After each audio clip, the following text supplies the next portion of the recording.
ओम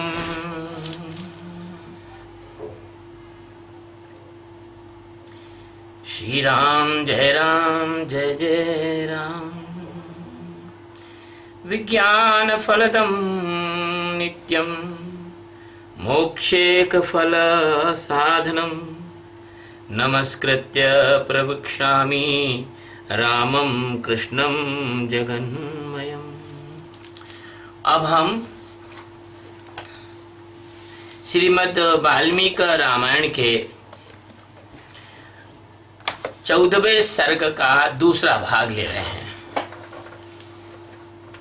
वृद्धाश्च व्याधिताश्चैव स्त्रीबालाश्च तथैव च अनिशं भुञ्जमानानां च तृप्तिरूप लभ्यते। बूढ़े, रोगी, स्त्रियां तथा बच्चे भी यथेष्ट भोजन पाते थे, यानी किसी का भेदभाव नहीं था। बूढ़े भी, किसी को रोग है रोगी भी, महिलाएं भी, बच्चे भी, सबको जो उचित है भोजन वही उनको प्राप्त भोजन दिया जाता था। रोगी है तो रोगी का भोजन दिया जाता, वृद्ध है तो वृद्ध का भोजन दिया जाता, बच्चे हैं तो बच्चों को क्या भोजन कराना चाहिए वो भोजन प्राप्त होता था। और भोजन इतना स्वादिष्ट होता था कि निरंतर खाते रहने पर भी किसी का मन नहीं भरता था, और खा लो और खा लो। दीयतामन्नम वासांसि विविधानि च इति संचोदितास्तत्र तथा चक्रनेशकम्। अन्य दो, नाना प्रकार के वस्त्र दो। अधिकारियों के ऐसी आज्ञा पाकर कार्यकर्ता बार बार वैसा ही किया करते थे। अधिकारी कहते थे अन्न दो, इनको वस्त्र दो, बस अन्न वस्त्र बिल्कुल सबको मिलता था। अन्नकूटाश्च दृश्यन्ते बहवा पर्वतोपमाः दिवसे दिवसे तत्र सिद्धस्य विधिवत तदा। वहां प्रतिदिन विधिवत पके हुए अन्न के बहुत से पर्वतों जैसे ढेर दिखाई देते थे। इतना अन्न पकाया जाता था। चावल देखो तो चावल का ढेर है ना, पूड़ियों का ढेर, जलेबियों का ढेर, और बड़ा ऊंचा पर्वत जैसा। बताइए कितने बड़े बड़े बर्तनों में वो पकाया जाता होगा। मतलब अन्न को वो शुद्ध किया जाता होगा। कितने कितने बड़ी बड़ी परातें होंगी, कितने बड़ी बड़ी जो है कढ़ाइयाँ होंगी। ओहो हो भगवान, आप तो कल्पना नहीं कर सकते हो। अभी आपने एक भी पके हुए अन्न का एक भी पहाड़ नहीं देखा होगा। बड़े बड़े आपने बड़े बड़े भंडारे देखे होंगे, लेकिन उन भंडारों में कभी ऐसा भंडारा नहीं देखा होगा कि जिसमें बहुत बड़ा अन्न का पहाड़ सा लग गया हो। नाना देशाद नुप्राप्तः पुरुषा स्त्रीगणास्तदा पुरुषा स्त्रीगणास्तथा अन्नपाने सुभितास्तस्मिन् यज्ञे महात्मनः। महामनस्वी राजा दशरथ के उस यज्ञ में अनेक देशों से आए हुए जो स्त्री पुरुष थे वो अन्नपान द्वारा भली भांति तृप्त किए गए थे। अन्न का मतलब भोजन, पान मतलब पीने योग्य पदार्थ। अन्नम हि विधिवत् स्वादु प्रशंसन्ति द्विजर्षभा अहो तृप्तः स्मः भद्रं ते इति श्रुवावराघवः। श्रेष्ठ ब्राह्मण भोजन विधिवत बनाते थे जो बहुत स्वादिष्ट होता था। ब्राह्मण कहते थे भोजन विधिवत बनाया गया है और बहुत स्वादिष्ट है। ऐसा कह के उस अन्न की प्रशंसा करते थे भोजन करके उठे हुए लोगों के मुख से राजा सदा यही सुनते थे, हम लोग खूब तृप्त हुए, आपका कल्याण हो। आजकल ऐसा नहीं बोलते लोग, भोजन करते हैं चुपचाप चले जाते हैं। और बेचारा भोजन बनाने वाला अतिथि जो आतिथ्य देता है वो अतिथि से पूछता है कि भोजन कैसा बना, तब बड़ी मुश्किल, हाँ ठीक है, हाँ, ये नहीं कहेगा अरे बहुत अच्छा बना, आनंद आ गया, नहीं, हाँ ठीक है ऐसे। लेकिन वहां बरवस उनके अंदर से निकलता था कि नहीं, भोजन तो बहुत अच्छा बना। स्वलंकृताश्च पुरुषा ब्राह्मणान् पर्यवेशयन् उपासन्ते च तान्यः श्रुमुष्टमणिकुण्डलः। वस्त्र आभूषणों से अलंकृत हुए पुरुष ब्राह्मणों को भोजन परसते थे। उन लोगों की जो दूसरे लोग थे वो सहायता करते थे। इन्हें विशुद्ध मणिमय कुंडल धारण इन्होंने कर रखे थे। ऐसा नहीं था भाई साहब। अब इसमें लिखा है कि वस्त्र आभूषणों से अलंकृत पुरुष ब्राह्मणों को भोजन परोसते थे और दूसरे लोग उनकी सहायता करते थे, परसने वाले लोगों की। इसमें कहीं नहीं लिखा कि ब्राह्मण भोजन परसते थे, कि क्षत्रिय भोजन परसते थे, कि वैश्य भोजन परसते थे, कि शूद्र भोजन परसते थे। इन नासमझों को, इन मूर्खों को समझाओ कि वहां ऐसा कोई भेदभाव नहीं होता था। ये भेदभाव आज भी नहीं है, ये तो इन्होंने इसका बोम मचा रखा है, प्रचार कर रखा है। क्योंकि ये अगर प्रचार नहीं करेंगे तो इस सनातन हिंदू समाज को एक दूसरे से लड़ाएंगे कैसे? लोगों को मूर्ख बना के अपनी राजनीतिक स्वार्थ को सिद्ध करेंगे कैसे? तो मैं ये कह रहा हूं ताकि जो लोग हैं उनको इसका उत्तर मिल जाए, जो आजकल झूठी झूठी बातें हमारे सनातन हिंदू धर्म और समाज के बारे में उड़ा रहे हैं कि भाई सवर्णों ने तो बड़ा अत्याचार किया, ये किया। एक आध दो जगह पर तो सवर्ण क्या, दलित भी अत्याचार कर देते, जहां जिसकी ताकत होती है वो कर देते हैं, आज भी कर रहे हैं। हाँ? तो इसका मतलब ये थोड़ी है कि उसका एक उदाहरण लेके आप सेट कर दो।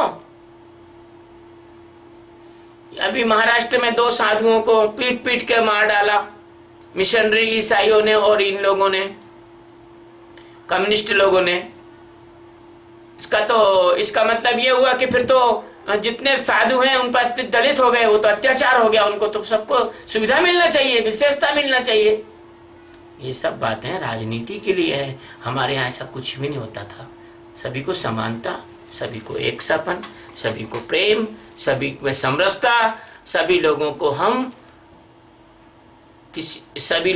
हम अपने समाज में अपना भाई, अपना परिवार का ही मानते थे। कभी किसी से कोई नफरत नहीं करते थे। कर्मांतरे तदा विप्रा हेतुवादान बहूनपि प्राहु सुवाग्मनो धीरा परस्पर जिगीषया। एक सवन समाप्त करके दूसरे सवन के आरंभ होने के पूर्व जो अवकाश मिलता था उसमें उत्तम वक्ता धीर ब्राह्मण एक दूसरे को जीतने की इच्छा से बहुतेरे युक्तिवाद उपस्थित करते हुए शास्त्रार्थ करते थे। जो उसमें जो धीर ब्राह्मण होते, देखो ब्राह्मण क्या कि धीर लगा दिया है। आज जैसे नहीं कि लड़ने लग गए कुत्ते जैसे, शास्त्रार्थ कर रहे हो कि तुम गाली गुफ्ता कर रहे हो, ऐसा वहां नहीं होता था। दिवसे दिवसे तत्र संवत्सर दिवसे दिवसे तत्र सस्तरे कुशला द्विजहा सर्वकर्माणि चक्रुस्ते यथा शास्त्रम प्रचोदिता।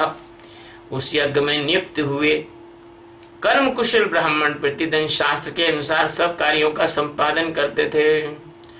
नाषडंगपि दत्तासीन्ना व्रतो न बहुश्रुतः सदस्यास्तस्य वैराग्यो न वा वाद कुशलो द्विजः। राजा के उस यज्ञ में कोई भी सदस्य ऐसा नहीं था जो व्याकरण आदि छहों अंग का ज्ञाता न हो, जिसने ब्रह्मचर्य व्रत का पालन न किया हो तथा जो बहुश्रुत न हो। वहां ऐसा द्विज नहीं था जो वाद विवाद में कुशल न हो, मतलब अपनी बात को जो उसका सत्य है उसको स्थापित करने की उसमें योग्यता न हो। प्राप्ते यूपोच्यते तस्मिन्, प्राप्ते यूपोच्यते तस्मिन् षडवे त्वाह खादिरास्तथा तवान्यो बिल्व सहिताः पर्णिनाश्च तथा परे। जब यूप खड़ा करने का समय आया तब बेल की लकड़ी के 6 यूप खड़े किए गए, उतने ही खैर के यूप खड़े किए गए तथा पलाश के भी उतने ही यूप खड़े किए गए जो बिल्व निर्मित यूपों के साथ खड़े थे। बताइए, यूप का मतलब होता है खंभ। तो बेल की लकड़ी के 6, खैर की लकड़ी के 6, पलाश यानी जो टेसू आता है लाल लाल फूल वाले जो पलाश के पत्ते आप देखते जंगल में रहता है उसके 6। तो इसके बाद श्लेष्मान्तकमयो दृष्टो देवदारुमयस्तथा द्वावेव तत्र विहितौ बहुव्यस्त परिग्रहो। श्लेष्मान्तक मतलब बहेड़े को कहते हैं। बहेड़ा से क्या होता है, हड़ बहेड़ा आंवला कहते हैं ना, तो बहेड़े से श्लेष्मा समाप्त होती है। जिसको कफ का रोग होता है उसको बहेड़े का सेवन करना चाहिए। तो बहेड़े के वृक्ष का एक यूप अश्वमेध यज्ञ के लिए निर्धारित है, विहित है। देवदारू के बने हुए यूप का भी विधान है, परंतु उसकी संख्या न 1 है और न 6 है। देवदारू के 2 ही यूप निर्धारित किए हैं, 2 ही खंबे देवदारू के लगा सकते हैं। दोनों बाहें फैलाने से जितनी दूरी होती है उतनी दूरी पर ये दोनों स्थापित किए गए थे। कारिता सर्व एवैते शास्त्रज्ञेर यज्ञ को विदे शोभार्थम तस्य यज्ञस्य कांचनालंकृता भवन। यज्ञ कुशल शास्त्रज्ञ ब्राह्मणों ने ही इन सब यूपों का निर्माण कराया था। उस यज्ञ की शोभा बढ़ाने के लिए उन सब में सोना जड़ा गया था।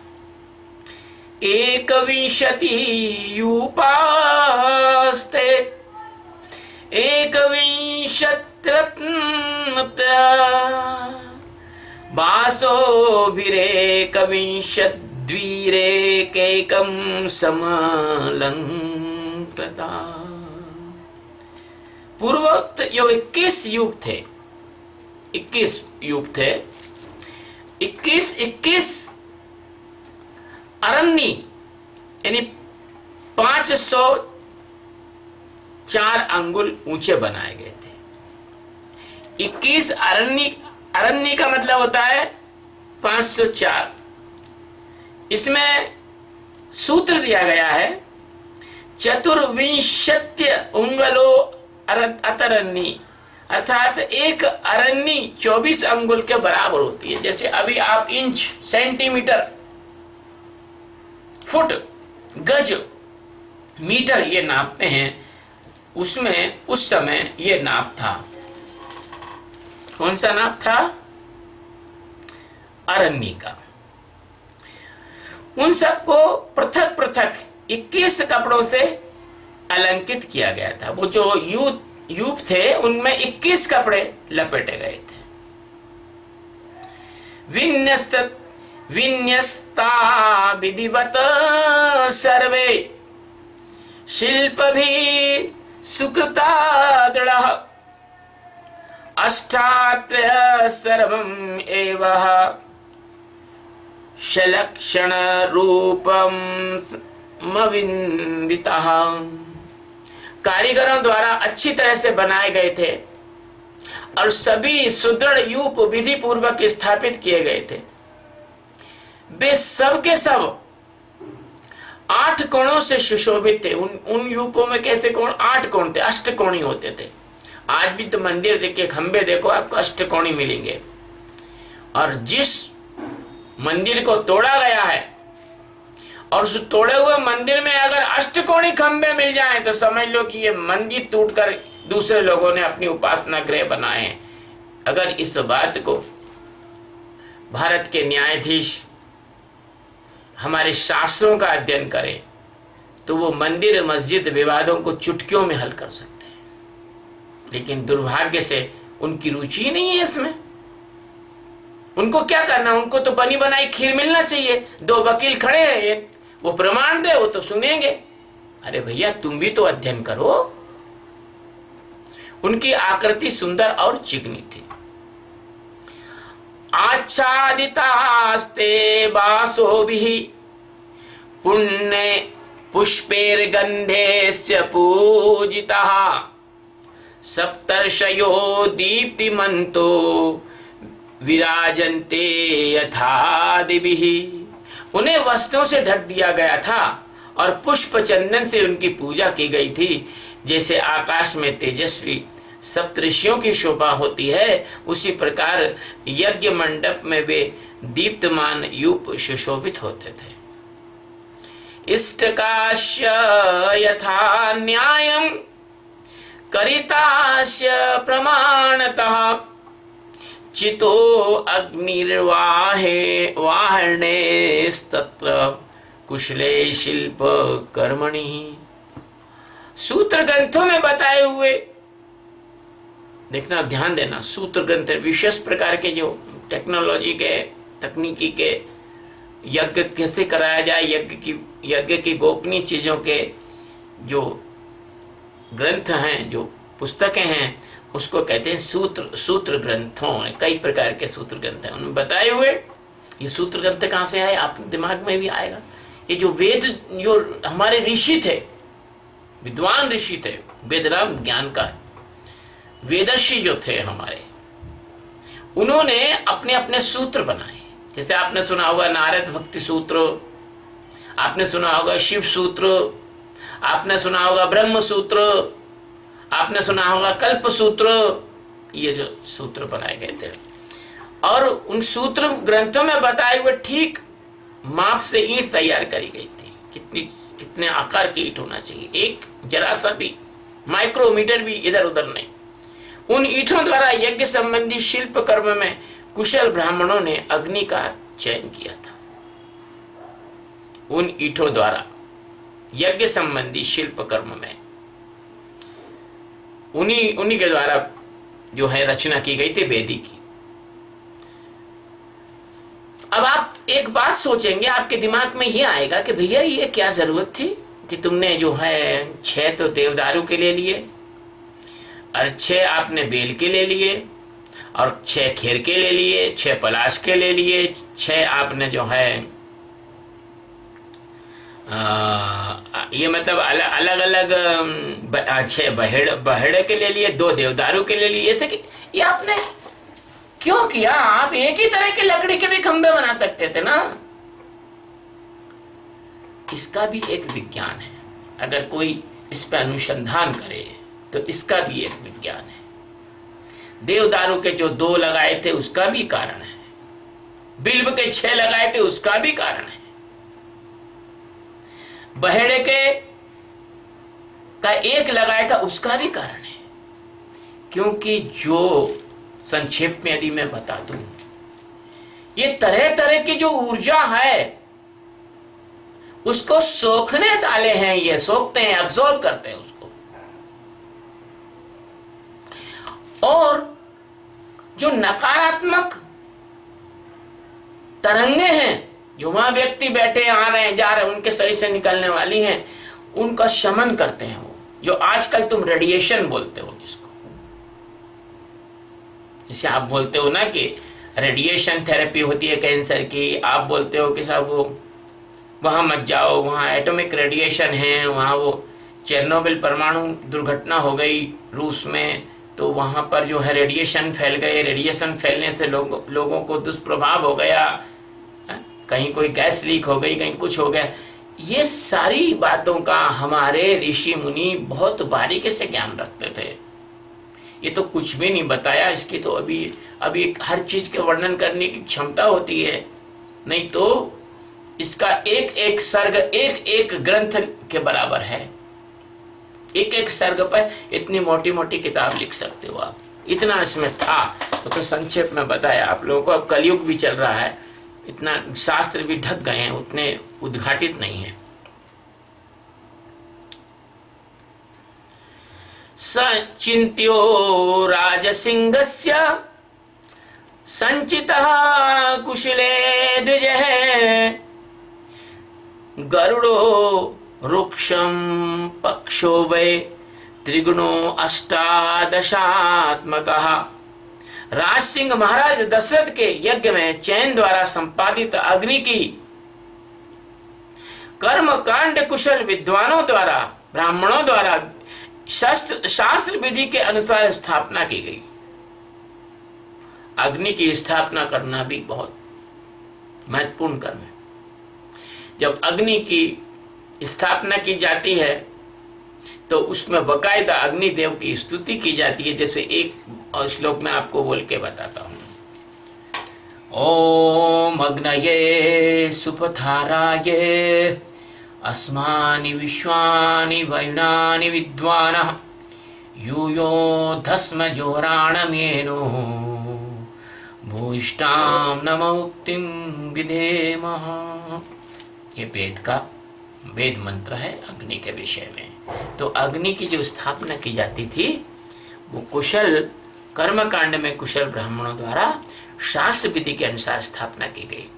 उस अग्नि की आकृति दोनों पंख और पूंछ फैलाकर नीचे देखते हुए पूर्व अभिमुखी, पूर्व की तरफ मुख खड़े हुए गरुड़ जैसी प्रतीत होती थी। मतलब शिव की अग्नि की जो ज्वालाएं हैं इस तरह की, जैसे पंख फैलाए हुए और ऊपर एक ज्वाला गरुड़ जैसी, इस तरह से।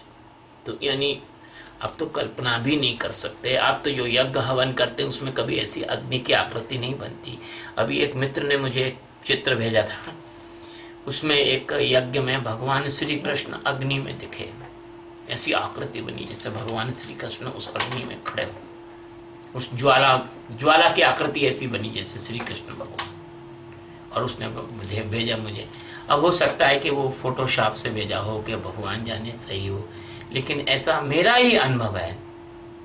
मैं पहले कर्मकांड करता था, आज से 40 साल 35 साल पहले। मैं यज्ञ हवन भी करता था, सुबह और शाम दोनों समय में संध्या भी करता था, और संध्या में मैं अग्निहोत्र भी करता था। तो मेरा अनुभव है कि हाँ, अग्नि में चमत्कार दिखते हैं चमत्कार। तो सोने की ईंटों से पंख का निर्माण होने से उस गरुड़ के पंख सुवर्ण में दिखाई देते थे। प्रकृति अवस्था में चिंत अग्नि के 6 प्रस्तर होते हैं, परंतु अश्वमेध यज्ञ में उसका प्रस्तार 3 गुना हो जाता है। इसलिए वह गरुड़ाकृति अग्नि 18 प्रस्तरों से युक्त थी। 3 गुना 6 × 18 प्रस्तर। नियुक्तास्तत्र पशवस्त दुदृश्य देवतम उर्गः पश्चिमश्चैव यथा शास्त्रं प्रचोदिताः। वहां पूर्वोक्त यूपों में शस्त्र विहित पशु, सर्प और पक्षी विभिन्न देवताओं के उद्देश्य से बांधे गए थे। जैसे जो देवता जिस पक्षी को अपना वाहन, अपना प्रिय मानता है, ऐसा नहीं कि मारने के लिए बांधे गए थे, बलि के नहीं, ऐसा नहीं, उसके लिए बांधे गए थे। शामित्रे तु हयस्तत्र तथा जलचराश्च ये ऋषिभिः सर्वमेवैतत् नियुक्तं शास्त्रस्ततः। शामित्र कर्म में याज्ञिक अश्व और कूर्म आदि जलचर जंतु जो वहां लाए गए थे, ऋषियों ने उन सबको शास्त्र विधि के अनुसार उपरोक्त यूपों में बांध दिया। अब हम आपको एक बात बताते हैं, हमें याद आ गई, हम आपसे उसको अपनी जानकारी आपके साथ बांट लें। तो ऐसा है कि भगवान ने केवल मनुष्य के रूप में ही जन्म नहीं लिया है, भगवान ने पशु पक्षियों में भी जन्म लिया है। कोई आप ही का ठेका नहीं है, भगवान सब में है। पक्षियों में भगवान गरुड़ है, ये गीता ने सिद्ध किए। ब्रह्मवेत्ता पक्षियों में भगवान जो है वो काग भूसुंड है, और भगवान ने मत्स्य अवतार लिया। समुद्र मंथन में भगवान ने कूर्म यानी कछुए का अवतार लिया। जब हिरण्याक्ष पृथ्वी को लेके चला गया और तमाम गंदगी डाल दी, तो सामान्य रूप में वहां नहीं जाया जा सकता, तो भगवान ने जो वहां पर बराह अवतार लिया। ये बराह तुम्हारे गलियों में घूमने वाले सुअर नहीं है। आप तो बराह दिखाई नहीं देते हैं, पहले जंगल में पाए जाते थे। ये जंगली सुअर के भी से भी ज्यादा मेहमत हाथी जो नष्ट हो गया, इस तरह के होते थे जीव जंतु, जानवर, जीव जंतु नहीं जानवर। तो भगवान ने उस शरीर को धारण करके और अपनी दाढ़ से जो है उसको हिरण्याक्ष को फाड़ दिया। एक गीत में हम गाते हैं कि हिरण्याक्ष का बक्ष चीरने हम सूकर की दाढ़ लिए, काल यवन का काल बने हम सोमनाथ की बाढ़ लिए। भारत माँ का मान बढ़ाने बढ़ते माँ के मस्ताने, कदम कदम पर हिल मिल गाते वीरों के व्रत के गाने। तो ये हमारे जो हमें याद आया तो हमने कहा बता दें आपको कि भगवान सभी आए थे और उनके ही प्रतीकात्मक रूप में ये पशु वहां बड़े प्रेम से बांधे गए थे, ऐसे नहीं कि कोई निर्दयता से बांधे गए थे। तो नियुक्तास्तत्र, ये तो हो गया। ये भी पशूनां त्रिशतं तत्र यूपेषु नियतं तदा अस्वरन्त्रोत्तमं तत्र राज्ञो दशरथस्य। तो उस समय उन यूपों में 300 पशु बांधे हुए थे तथा राजा दशरथ का वह उत्तम अश्वरत्न भी वहीं बांधा गया था। वो जो अश्वमेध यज्ञ का घोड़ा था जो घूम कर आया था 1 वर्ष, उसको वहीं बांधा था। कौसल्या तम हयम तत्र परिचर्य समन्ततः कृपाणेर्विशशारैनं त्रिभुः परमया मुदा। कौशल्या ने वहां प्रोक्षण आदि के द्वारा सब ओर से उस अश्व का संस्कार करके बड़ी प्रसन्नता के साथ 3 तलवारों से उसका स्पर्श किया। मतलब उसका ये एक विधि थी अश्वमेध यज्ञ की, प्रोक्षण आदि कर्म जो किए जाते थे, और उसका स्पर्श किया, उसको मारा नहीं, आप समझना कि मार दिया उसको। 3 तलवारों से स्पर्श इसलिए करते हैं कि वो कोई, अब मैं भी क्या जानता हूँ, आप भी क्या जानते हैं, वो एक हमारे यज्ञ कर्म की कोई तकनीकी बात है ना। वो तलवार से स्पर्श करने के बाद भी वो जो अश्व था उसके मन में इतना विश्वास था, जैसे अपने घर में पप्पी पालते हैं, डॉग पालते हैं, कुत्ता, उसको मालूम है कि डंडा भी लेके खड़े हो तो डरता नहीं, वो उस बात मालूम है कि मेरा मालिक मुझे नहीं मारेगा। हमारा जो है अपना श्वान, अपना मेरा पला हुआ जो डॉगी है, वो बिल्कुल नहीं डरे, क्योंकि उसको कभी मारा ही नहीं, तो डर जानता ही नहीं कि मारना क्या होता है। पतस्त्रिनात् तदा सार्धम सुस्थितेन चेतसा अवसद रजनी में काम कौशल्या धर्म कामया। तदंतर कौशल्या देवी ने सुस्थिर चित्त से धर्म पालन की इच्छा रखकर उस अश्व के निकट एक रात निवास किया, उस अश्व के पास सोई। क्यों? कि वो अपने बच्चे के समान ही था। जैसे हम अपने बच्चे का ध्यान रखते हैं, ऐसा उसमें जो यज्ञ कराता है उसकी पत्नी अश्व के पास पलंग रख के वहां सोती है, उसमें उसके साथ एक हृदय की आत्मीयता होती है कि मेरा बेटा है, मेरा बच्चा है। ये होतार्ध्वर्युस्तोद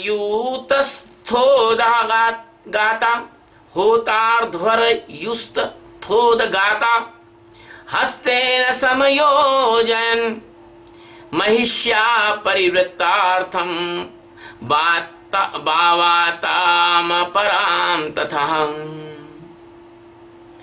इसके पश्चात में अधर्यु और उद्गाता ने राजा की क्षत्रिय जाति महिषी है ना, और कौशल्या वैश्य जाति स्त्री, और वाताता यानी शूद्र जाति स्त्री प्रवृत्ति, इन सब के हाथ से उस अश्व का स्पर्श कराया। अब बताइए आप, तुम कहते हो कि हमने ब्राह्मण क्षत्रिय वैश्य और शूद्र इनमें हमने बाइफर्केशन किया, घृणा की, सताया, फलाना किया, आप नहीं किया। अरे मूर्ख, देख लो वाल्मीकि रामायण क्या कह रही है। यानी उस अश्वमेध के यज्ञ के अश्व को शूद्र जाति की स्त्री ने भी, वैश्य जाति की स्त्री ने भी, और क्षत्रिय जाति की स्त्री ने भी। क्षत्रिय जाति की स्त्री को महिषी बोलते हैं, और जो वैश्य जाति की स्त्री होती है उसको कौशल्या बोला जाता है। अब बाबाता, नहीं क्षमा चाहूंगा, क्षत्रिय जाति की स्त्री को महिषी, और इसको महिषी तक का मतलब है कौशल्या, महिषी का मतलब कौशल्या। और वैश्य जाति की जो स्त्री होती है उसको बाता बोलते हैं, और शूद्र जाति की स्त्री होती है उसको परिवृत्ति बोलते हैं। इन सब के हाथ से उस अश्व का स्पर्श कराया। ये जाति के नाम से अलग अलग होते हैं। दशरथ के तो कौशल्या, केकयी, सुमित्रा, ये तीनों जो थी दशरथ की रानियां थी, ये तीनों रानियां जो हैं वो क्षत्रिय जाति की थी, लेकिन उस समाज के में से जो श्रेष्ठ स्त्रियां थी उनको बुला के कराया।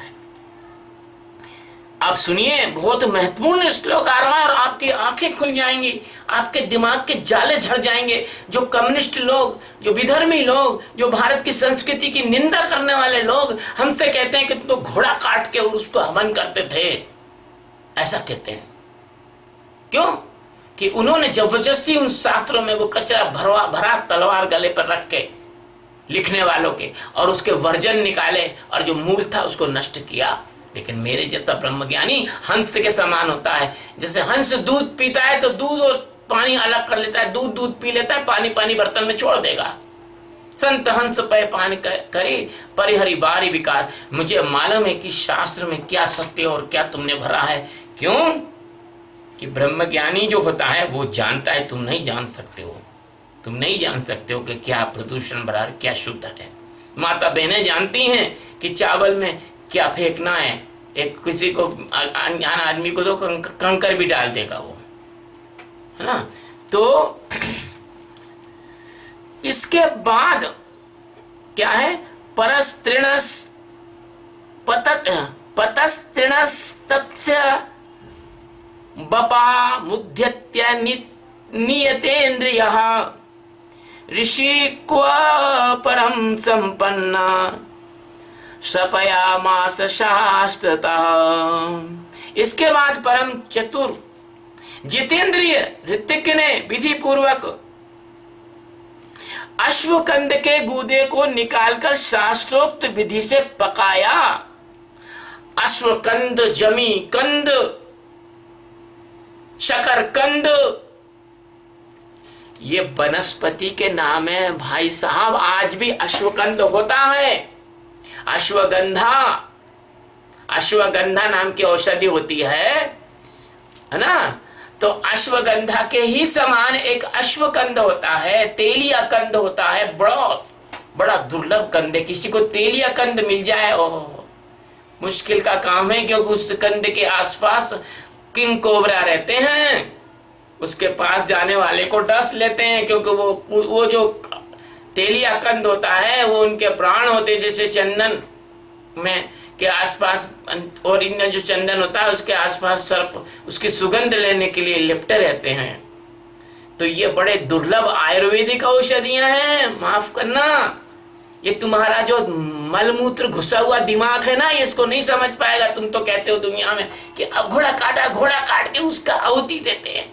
अरे मूर्खो, वो घोड़ा तो हमारे शौर्य का, स्वाभिमान का, सम्मान का, हमारी वीरता का, हमारे पौरुष का प्रतीक था। उसको कैसे काट देंगे हम, जो पूरे 1 साल तक लोगों को घूम के आया, लोगों ने उसकी पूजन की है और लोगों ने उसके सामने सिर झुकाया, राजाओं ने मुकुट निकाल के उसके चरणों में रखे। कोई ऐसा कर सकता है कभी कि जो स्वाभिमान, कोई राष्ट्र अपने सैनिकों को काट सकता है क्या खुद? तो ये मूर्खों के प्रचार प्रसार में कभी मत आइएगा। इसमें लिखा हुआ है, ये है बालकांड का 36वां, बालकांड के 14वें सर्ग का 36वां श्लोक ना। अश्वकंद के गूदे को निकालकर शास्त्रोक्त विधि से पकाया। धूम गंधम बपायास्तु जिक्रति स्वमनराधिपः यथा कालम यथा न्यायम निर्गूदन पापमात्मनः। तत्पश्चात उस गूदे की आहुति दी गई। राजा दशरथ अपने पाप को दूर करने के लिए ठीक समय पर आकर विधि पूर्वक उस धुएं की गंध को राजा ने सूंघा। क्या भैया, अगर मांस को जलाओगे तो कोई सूंघने आएगा क्या? जरा इसमें ही समझ लो आप थोड़ी सी बात। खोपड़ी अगर हो दिमाग भगवान ने दिया हो तो। अरे औषधि जो जलती हैं, वनौषधि जो जलती हैं, कंद मूल फल इत्यादि को जब आहुति दी जाती है तो उसमें सुगंध निकलती है, और मांस है, बाल है, त्वचा है, इसको जलाने से दुर्गंध निकलती है। तो राजा दशरथ चक्रवर्ती राजा थे, महान राजा थे, धार्मिक राजा थे, न्यायप्रिय राजा थे, भगवान जैसे राजा थे, इंद्र जैसे राजा थे। तो क्या मांस की आहुति देंगे? तुम्हारी खोपड़ी में क्या मल भरा हुआ है? जो इधर उधर जाके जो सुअर जैसी दुर्गंध उड़ाते हो भारतीय संस्कृति के बारे में। अगर मेरे जैसा कोई ब्रह्मवेत्ता ये विषय नहीं लेता, वाल्मीकि रामायण प्रवचन नहीं करता, तो तुम्हारी तो अभी 80 साल से 100 साल से तुम्हारी जो बातें हैं, ये तुमने तो गांव-गांव में फैला दी है, लोगों के खोपड़ी में घुसे दिया है, ताकि लोग सनातन धर्म से नफरत करने लग जाएं। मेरे जैसे हजारों लोग इस देश में होना चाहिए, जो गांव-गांव जाके इन लोगों की जो फैलाई हुई विकृतियां हैं, ये जो बौद्धिक आध्यात्मिक षड्यंत्र है इनका, हमारे देश में जो हमारा धर्म संस्कृति और हमारे अध्यात्म को नष्ट करने के लिए इन्होंने जो मिथक फैलाए हैं, उनका खंडन करना चाहिए। हयस्वयानि चांगानि तानि सर्वाणि ब्राह्मण अग्नो प्राप्यन्ति विधिवत समस्ताः षोडशऋतिध्वजः। उस अश्वमेध यज्ञ के अंगभूत जो हवनीय पदार्थ है, उन सबको लेकर समस्त 16 ऋतिज्ञ ब्राह्मण अग्नि में विधिवत आहुति देने लगे। जो हवनीय पदार्थ जैसे जौ है, तिल है, कर्पूर काचरी है, जटामासी है, अन्य कुश है, अन्य प्रकार की सुगंधित जो है ये जिसकी अपन खस है ना, अनेक प्रकार की औषधियां, बहुत सारी औषधियां हैं जो यज्ञ विज्ञान में लिखी गई हैं। उन सबको मिलाते हैं तो ये जो है हवनीय पदार्थ होते हैं, और विधि पूर्वक देने लगे। प्लक्षा शाखासु यज्ञानां यज्ञानामन्येषा क्रियते हवि अश्वमेघस्य यज्ञस्य वेतसो भाग इष्यते। अश्वमेघ के अतिरिक्त अन्य यज्ञों में जो हवि दी जाती है वह पाकर की शाखाओं में रखकर दी जाती है। पाकर जानते हो?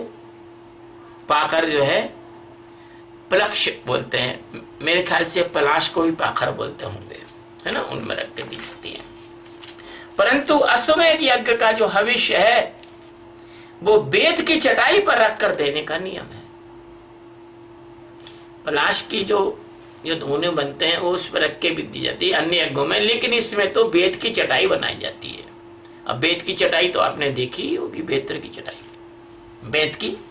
बेत के आपने वो तो फर्नीचर तो देखे होंगे। अब बेत जो हाथ में भी लेके लोग चलते वो भी देखे होंगे, लेकिन बेत की चटाई शायद ना देखी हो आपने। त्रयो अश्वमेघः संख्यात कल्पसूत्रेण ब्राह्मणः। त्रयो अश्वमेघः संख्यातः कल्पसूत्रेण ब्राह्मणः। चतुष्टो मम हस्तस्य प्रथमं परिकल्पितम्। उवध्यं द्वितीयं संख्यात् मतिरात्रं तथोत्तरं। करितास्तत्र बहवो विहिताः शास्त्रदर्शनात्। कल्पसूत्र और ब्राह्मण ग्रंथों के द्वारा, ब्राह्मण ग्रंथों में आपने एक नाम बताऊं, शतपथ ब्राह्मण, ऐसे ब्राह्मण ग्रंथ हैं के द्वारा अश्वमेघ के 3 सवनीय दिन बताए गए। अश्वमेघ के 3 सवनीय दिन बताए गए हैं। और ब्राह्मण ग्रंथ का मतलब ये मत समझना कि ब्राह्मणों ने लिखे उनको। ब्राह्मण ग्रंथ का मतलब है जो ब्रह्मर्षि हुए प्रकांड, उनके द्वारा लिखे हुए हैं और आज के नहीं है, लाखों वर्ष पुराने हैं, लाखों वर्ष पुराने, आज के नहीं है। उसमें से प्रथम दिन जो सवन होता है उसको चतुष्टोम यानी अग्निष्टोम कहा गया है, और द्वितीय दिन साध्य सवन को उवत्य नाम दिया गया है, और तीसरे दिन जिस सवन का अनुष्ठान होता है उसे अतिरात्र कहते हैं। इसमें शास्त्रीय दृष्टि से विहित बहुत से एक दूसरे कृतु भी संपन्न किए गए, बड़ा तकनीकी है ये तीनों सवन, और शास्त्रीय विधि से एक विधि से दूसरे कृतु मतलब उसके बाद में जो किए जाते हैं, उसके बीच में जो किए जाते हैं वो क्रम से जो किए जाते हैं। ज्योतिष्ठो मायुषी चैव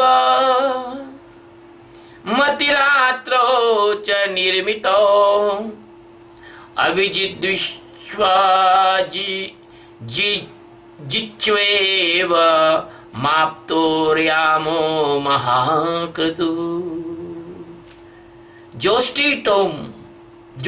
ज्योतिष्टोम आयुष्टोम यज्ञ, 2 बार अतिरात्र यज्ञ, 5वां अभिजित, 6ठा विश्वजित, 7वें 8वें आप्तोर्याम, ये सब के सब महाकृतु माने गए हैं जो अश्वमेघ के उत्तर काल में संपादित हुए। इनके बारे में आपको पढ़ना है तो आप यज्ञ विज्ञान और यजुर्वेद को पढ़िए, उसमें आपको मिल जाएंगे।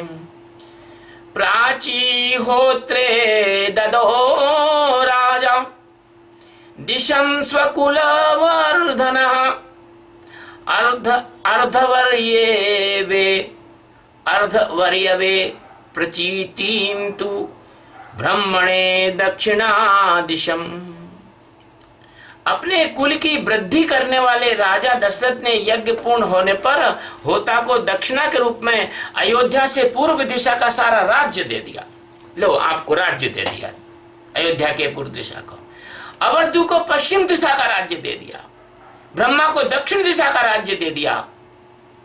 उदगात्रे तु तथोदीचीं दक्षिणेशा विनिर्मिता अश्वमेघे महायज्ञे स्वयंभूवि हिते पुरः। इस प्रकार उद्गाता को उत्तर दिशा की सारी भूमि दे दी। पूर्व काल में भगवान ब्रह्मा जी ने जिसका अनुष्ठान किया था उस अश्वमेघ यज्ञ नामक महायज्ञ में ऐसी ही दक्षिणा का विधान किया गया है। पूर्व काल में भगवान ब्रह्मा ने भी अश्वमेघ किया था, तो उसमें क्या कहते हैं, उसमें एक प्रमाण आया हुआ है कि प्रजापतिश्वमेघम सृजम, प्रजापति ने अश्वमेघ यज्ञ का अनुष्ठान किया। ये श्रुति में आया है। श्रुति और स्मृति होती ना, श्रुति और स्मृति। श्रुति मतलब अपन ने जो ब्रह्मवेत्ताओं के मुंह से सुना है उसको श्रुति कहते हैं। स्मृति मतलब जितना अपने को याद रह गया। इस श्रुति के द्वारा यह सूचित होता है कि पूर्व काल में ब्रह्मा जी ने इस महायज्ञ का अनुष्ठान किया था, जिसमें दक्षिणा के रूप में प्रत्येक दिशा के दान का विधान कल्प सूत्र द्वारा किया गया है। यथा प्रति दिशम दक्षिणा ददाति प्राची दिग्धोतु दक्षिणा ब्राह्मण प्रतिश्च ध्व यो रुदि चुगातु प्रतिश्च ध्योरुदि चुगातु। भैया आजकल तो क्या करते हैं लोग, पूर्व की तरफ देंगे दान, तो वहां रुपया पैसा रख देंगे, वहां उठा ले भैया वो पूर्व का दान, दक्षिण का हो गया। यानी बेवकूफ बना रहे हो कि क्या कर रहे हो यार, तुम यज्ञ कर रहे हो कि मूर्ख बना रहे हो दुनिया को। मत ही करो ना, तुम्हारे पे दम गुर्दे नहीं तो काहे यज्ञ कर रहे हो तुम, हैं? ये नाटक करते हैं, कहते ना अच्छा ठीक है तांबूल हम पोंगे, भला हम कुछ नहीं था, ऐसा करो सुपारी के ऊपर दक्षिणा रख के दे दो। अरे तुम धंधा कर रहे हो कि यज्ञ करा रहे हो? तो इस प्रकार से पहले होता नहीं था। या तो काम होता तो सही ढंग से होता था, नहीं तो नहीं होता था, है ना। आपने आध्यात्म का कवड़ा कर दिया ऐसी ढोंग ढांग करके। क्रतुम समाप्यतु तदा न्यायतः पुरुषर्वः ऋतिवज्ञो हि ददो राजा धरातु कुलवर्धनः। इस प्रकार विधि पूर्वक यज्ञ समाप्त करके अपने कुल की वृद्धि करने वाले पुरुष शिरोमणि राजा दशरथ ने ऋतिज्ञों को सारी पृथ्वी दान कर दी, सब दे दिया, कुछ नहीं बचा। अब बाद में पता लगा। एवं दत्वा प्रहष्टो अभूषिन्न मनाश्वांकुल नंदन ऋषिजत्वा ब्रुवन सर्वे राजान गत किल्मिषम। यो दान देकर इक्ष्वाकुकुल नंदन श्रीमान महाराज दशरथ के हर्ष की सीमा नहीं रही, परंतु समस्त ऋतज्ञ उन निष्पाप नरेश से इस प्रकार बोले, उनने सब दे दिया और खुशी खुशी दे दिया।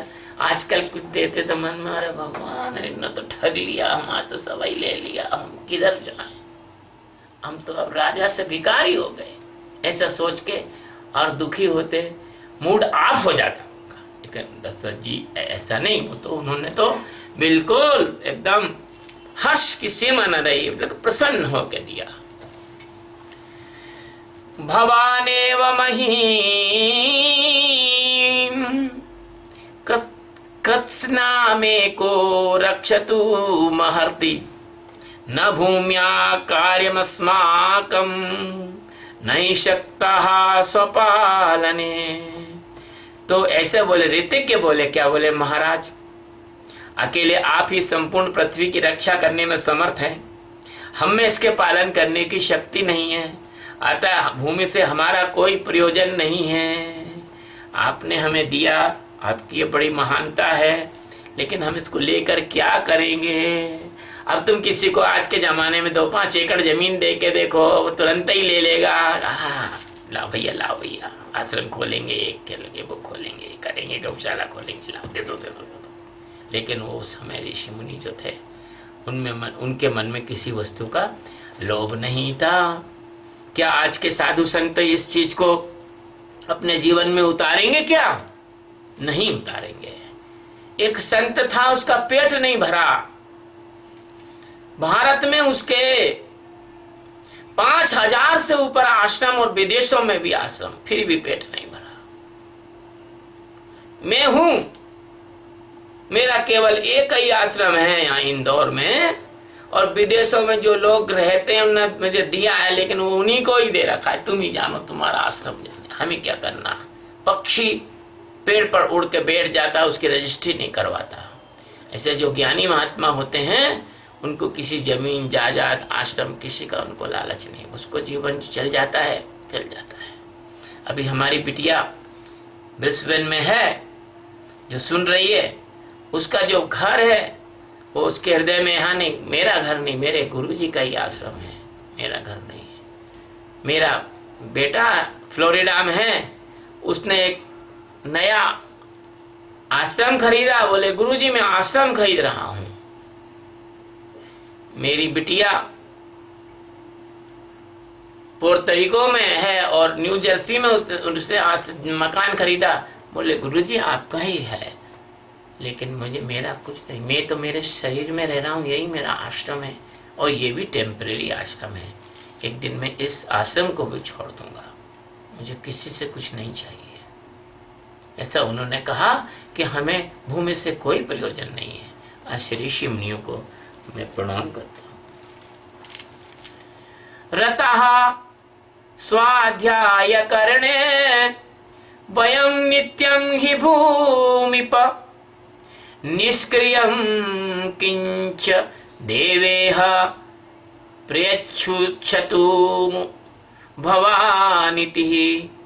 भूमिपाल, हम तो सदा वेदों के स्वाध्याय में ही लगे रहते हैं। भूमिपाल राजा को बोलते हैं, महिपाल भी राजा को बोलते हैं। हम भूमि का पालन हमसे नहीं हो सकेगा, इस भूमि का हमसे पालन नहीं हो सकेगा। अतः आप हमें यहाँ इस भूमि से कुछ निष्क्रय ही दे दें, मूल्य ही दे दें। तो उन्होंने क्या किया कि मूल्य लेकर वो जो दान दी भूमि थी वो उनको राजा को वापस कर दी।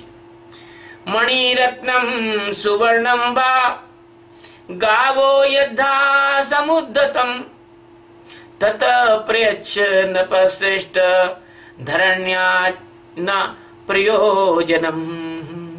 नपश्रेष्ठ मणिरत्न सुवर्ण गौ अथवा जो भी वस्तु यहाँ उपस्थित हो वही हमें दक्षिणा रूप में दे दीजिए, इस धरती से हमें कोई प्रयोजन नहीं है। हे भगवान दीन बंधु दयालु दीनों के नाथ। एक बात याद आ, अयोध्या गया, वहां पर हनुमानगढ़ी में एक बड़े श्रेष्ठ ब्राह्मण, मुझे वो भगवान की कृपा से मिल गए, मेरे को ले गए अपने स्थान पर, वहां भोजन इत्यादि कराया, मेरी अच्छी व्यवस्था करी, और मैं जहाँ भगवान के दर्शन कराए, भगवान का पूजन कराया, हनुमान जी का पूजन कराया, और मैं और सत्यबोध हम दोनों ही थे। इतना सारा प्रसाद हमारा इकट्ठा हो गया, कम से कम 40-50 किलो लड्डू इकट्ठे हो गए होंगे। और हमने कहा भी हम क्या करेंगे, हम हवाई जहाज में इतना सामान भी लेके नहीं जाते। हमने ठीक है सत्यबोध को दिया, लेकिन अभी उनका कुछ समय पहले, एक 5-6 महीने पहले उनका तो शरीर छूट गया, लेकिन उनके जो उत्तराधिकारी थे, उनके जो शिष्य थे, उनसे मेरी अभी राम जन्मभूमि के 5 अगस्त को जो भूमि पूजन होने वाला उस विषय में मेरा उनका वार्तालाप हुआ। उन्होंने फोन लगाया, नियमित रूप से फोन लगाते।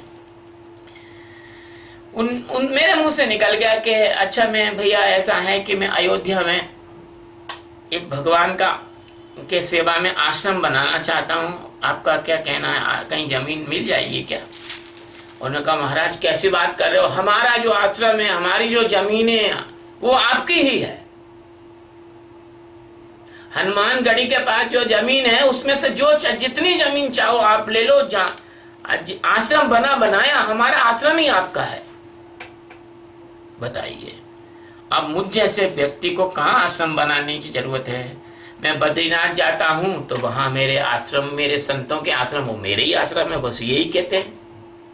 मैं गुप्त काशी जाता हूँ तो इंदौर के एक महात्मा हमारे हुए हैं भगवान, उनका गुप्त काशी में आश्रम में 10-15 दिन वहां ठहरा, मुझे कभी एक ऐसा नहीं भाव लगा कि लोगों के मन में ये भाव आ रहा हो कि ये कहां से आ गया है। मैं जमुनोत्री गया तो जमुनोत्री में जो महाराज है जानकी दास जी महाराज, राम भरोसे दास जी महाराज, उन्होंने मेरे को वहां जमुनोत्री में अपने ही पास ठहराया।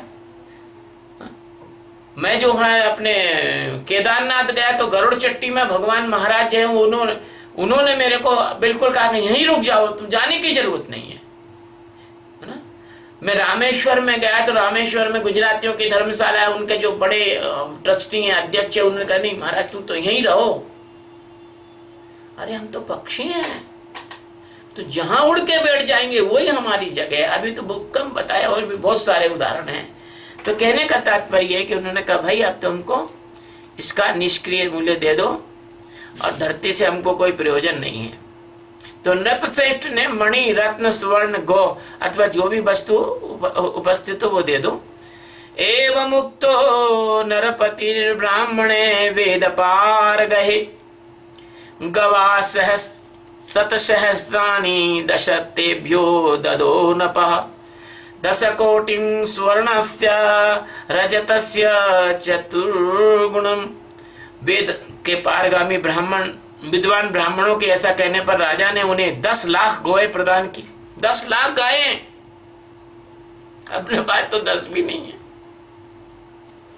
10 लाख गायें, दीन बंधु दयालु, दीनों के नाथ जो राम के पिता, उनके पास क्या कमी। तीनों लोकों के और अनंत ब्रह्मांडों के मालिक वहां जन्म लेने वाले हैं, उनके पिता। ये बात गपोड़ा नहीं है, दी होंगी 10 लाख गायें। वहां पहले गाय को ही माना जाता था। पहले या तो में जो नोट चलते ना, पहले नोट नहीं चलते, गाय चलती थी और सोने की मोहरें चलती थी, चांदी की मोहरें नहीं चलती थी। सोने की मोहरें शुद्ध, और सोना भी ऐसा वैसा सोना नहीं था। वो जम्बू दीप वाला सोना एक विशेष सोना था जो अभी तुम्हारे काका जी को देखने को नहीं मिल सकता है।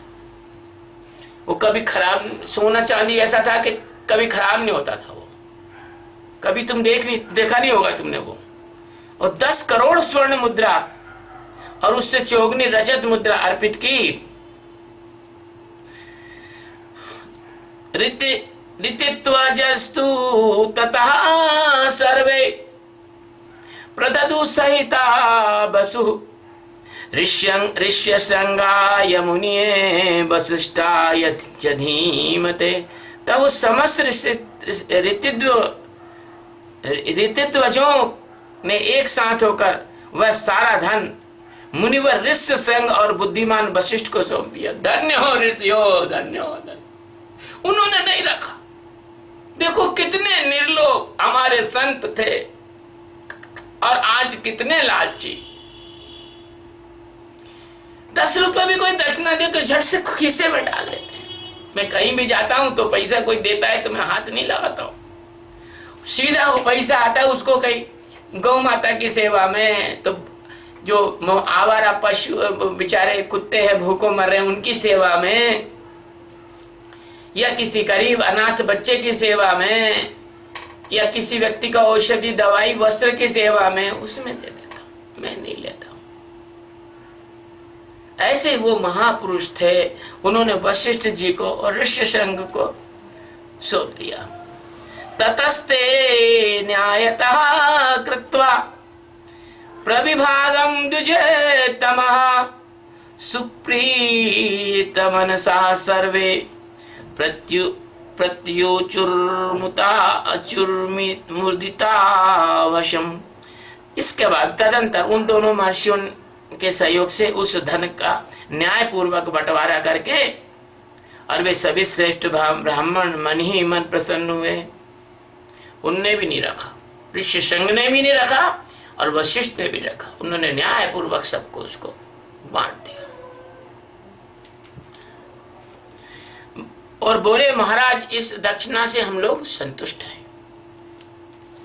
ततः प्रसर्पकेभ्यस्तु हिरण्यं सुसमाहितः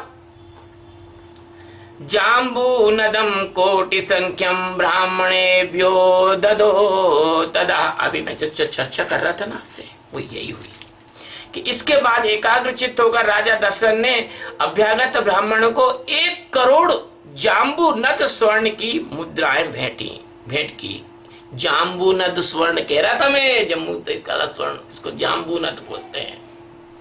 ये स्वर्ण प्राकृतिक रूप से जामुन के, जब बड़ा जामुन देखा ना राई जामुन बड़ा वाला, इससे आकार का ये प्राकृतिक रूप से मिलता है। इसमें कोई काट छाट या इसमें पॉलिश करना या इसको आकार देने की जरूरत नहीं है, ये ऐसे मिलता था उस जमाने में। अब दर्शन भी नहीं होते इसके। कहाँ चला गया? ऐसे चला गया जैसे गर्मी पड़ने पर ओस की बूंद चली जाती है, ऐसे तुम लोगों के कर्म खराब होने के कारण से पृथ्वी ने अच्छी अच्छी चीजों को अपने घर में छुपा लिया। पृथ्वी पहले जब कोई महापुरुष अवतार लेता है, कोई भगवान अवतार लेते हैं, तो हीरे मोती ऊपर निकाल देती है, सोना चांदी, लो भाई कितना लेना हो। ऋतुएं सही हो जाती है, वर्षा समय पे होती है, नदियों के जल निर्मल हो जाते हैं। तो इस प्रकार से दरिद्राय द्विजायाथ हस्ताभरणमुत्तमम् कस्मैचित् याचमानाय ददो राघवनंदनः। सारा धन देने के बाद जब कुछ भी नहीं बचा, तब एक दरिद्र ब्राह्मण ने आकर राजा से धन की याचना की। उस समय उन रघुकुल नंदन नरेश ने उसे अपने हाथ का उत्तम आभूषण उतार कर दे दिया, अपना दे दिया, कड़ा उतार के। तथा प्रीतेषु विधिवद द्विजेषु द्विजवत्सलः प्रणाम करोत तेषाम हर्ष व्याकुलितेन्द्रियः। तत्पश्चात सभी ब्राह्मण विधिवत संतुष्ट हो गए। उस समय उन पर स्नेह रखने वाले नरेश उन सबको प्रणाम करने लगे। प्रणाम करते समय उन्होंने उनकी जो सारी इंद्रियां थीं वो हर्ष से बेहल हो रही थी। उनके अंदर ये नहीं आ रहा कि मैंने सब दे दिया, कुछ नहीं बचा, नहीं, राजकोष खाली कर दिया। उनको ऐसा नहीं लगता था कि मैं हम उनको हर्ष ही हो रहा था। तुम होते तो तुम्हारा तो मूड ही ऑफ हो जाता, तो तुम तो 3 दिन तक रोटी भी नहीं खाते। गा रे राम राम, सवाई लुट गए, कुछ बचा ही नहीं हमारे पास तो। क्योंकि तुम्हारा मन भगवान से के विश्वास नहीं रखता। तुम्हें लगता है कि मैं बचा लूं। अरे तुम्हारा शरीर तो बचेगा नहीं, तुम क्या बचा रहे हो? इसलिए जैसे कुएं में से जल निकालने से जल बढ़ता है, ऐसे ही विद्या देने से विद्या बढ़ती है। ऐसे ही अगर हम दूसरों की मदद करें, दान करें, तो भगवान कृपा करके हमको धन की व्यवस्था करते हैं। तस्या शिशो अथ विविधा ब्राह्मणे समुदाहृतः उदारस्य नवीरस्य धरण्यापतितस्य च। पृथ्वी पर पड़े हुए उन उदार नरवीर ब्राह्मणों ने राजा को आशीर्वाद दिया और जमीन पे लेट के साष्टांग दंडवत किया। जिससे मेरा शिष्य सत्यबोध, मैं जाता हूँ हवाई अड्डे पे, जैसे उतरता हूँ वो देखता ही नहीं कि जमीन गंदी है, कि मेरा कुर्ता पजामा गंदा हो जाएगा, धड़ से गिर जाएगा, बिल्कुल दंडवत करेगा। भगवान भी दया करते हैं कि बेचारा वो जहाँ पर वो दंडवत करता है वहाँ कोई गंदगी, कोई थूक थाक, कोई ऐसी चीज नहीं होती। दोनों हाथ ऐसे क्रॉस करके ना, उसकी भी याद आ गई इस पर। ततः प्रीति मना राजा प्राप्य यज्ञ मनोत्तमं पापाहम स्वर्णयन्नम दुस्तर पार्थिवर्षभे। इसके बाद तदंतर उस परम उत्तम यज्ञ का पुण्य फल पाकर राजा दशरथ के मन में बड़ी प्रसन्नता हुई। वह यज्ञ उनके सब पापों का नाश करने वाला तथा उन्हें स्वर्ग लोक में पहुंचाने वाला था। साधारण राजाओं के लिए उस यज्ञ को आदि से अंत तक पूर्ण कर लेना बहुत ही कठिन था। साधारण राजा नहीं कर सकते थे। ततो अब्रीत दृश्य श्रृंगम राजा दशरथस्तदा कुलस्य वर्धनम तततु कर्तुम महर्षि सुब्रतः। यज्ञ समाप्त होने पर राजा दशरथ ने ऋष्यशृंग से कहा, उत्तम व्रत का पालन करने वाले मुनीश्वर, अब जो कर्म मेरी कुल परंपरा को बढ़ाने वाला हो उसका संपादन आपको करना चाहिए। अब आपको बता दें, जो भगवान दशरथ जी ने जो अश्वमेध यज्ञ किया, आज तुम्हारे भारत का एक भी आदमी नहीं कर सकता, एक भी आदमी, और पूरे विश्व का एक भी धनाढ्य आदमी इस यज्ञ को कर ले तो मैं तुम कहो जो कर दूं, नहीं कर सकता। पहली बात तो वैसी भावना नहीं है, वैसी पृष्ठभूमि नहीं है। दूसरी बात है कि उतना धन भी नहीं है। तीसरी बात है उतने वैसे विद्वान भी नहीं है। और चौथी बात है वैसी प्रजा भी नहीं है, वैसी प्रजा भी नहीं है। तथेति च स राजान मुवाच द्विज सप्तमः भविष्यन्ति सुता राजंश्चत्वास्ते कुलोद्वहा। तब द्विज श्रेष्ठ ऋष्यशृंग तथास्तु कहकर राजा से बोले, राजन आपके 4 पुत्र होंगे जो इस कुल के भार को वहन करने में समर्थ होंगे। सतस्य वाक्यं मधुरं निशम्य प्रणम्य तस्मै प्रयतो नृपेन्द्रः। सतस्य वाक्यं मधुरं निशम्य प्रणम्य तस्मै प्रयतो नृपेन्द्रः।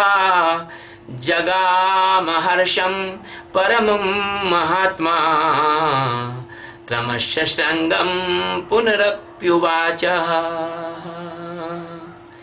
उनका ये मधुर वचन सुनकर मन और इंद्रियों को संयम रखने वाले महामाना महाराज दशरथ ने उन्हें प्रणाम करके बड़े हर्ष को प्राप्त हुए, उनको प्रणाम करके बड़े हर्ष को प्राप्त हुए और उन्होंने ऋष्यशृंग को पुनः पुत्र प्राप्ति करने वाले कर्म अनुष्ठान करने के लिए प्रेरित किया। श्री राम जय जय राम, श्री राम जय जय राम, श्री राम जय जय राम, श्री राम जय जय राम, श्री राम जय जय राम। सीताराम सीताराम सीताराम सीताराम सीताराम सीताराम सीताराम सीताराम। अयोध्या मैया को प्रणाम, भगवान श्री राम की जन्मभूमि को प्रणाम, भगवान हनुमान जी को प्रणाम। भारतवर्ष में भगवान श्री राम के जितने भी स्थान हैं, जहाँ जहाँ वो वन में गमन किया उनको प्रणाम, जहाँ जहाँ उन्होंने चरण रखे उस स्थान को प्रणाम। भगवान हनुमान जी के भारतवर्ष और विदेश में जो मंदिर हैं उनको प्रणाम। इत्यर्षे श्रीमद् रामायणे वाल्मीकि आदि काव्ये बालकांडे 14 सर्गः। इस प्रकार श्री वाल्मीकि निर्मित आर्ष रामायण आदि काव्य के बालकांड में 14वां सर्ग पूरा। रामं शरणं गच्छामि, श्री रामं शरणं गच्छामि, सीता माता शरणं गच्छामि। दोनों युगल इस गरीब ब्राह्मण के सिर पर अपने हाथ रखें और दोनों युगल के चरणों में मेरा मस्तक झुकाता हूँ। उन्हीं की कृपा से मैं वाल्मीकि रामायण आप लोगों को सुना रहा हूँ, इसमें मेरा कुछ भी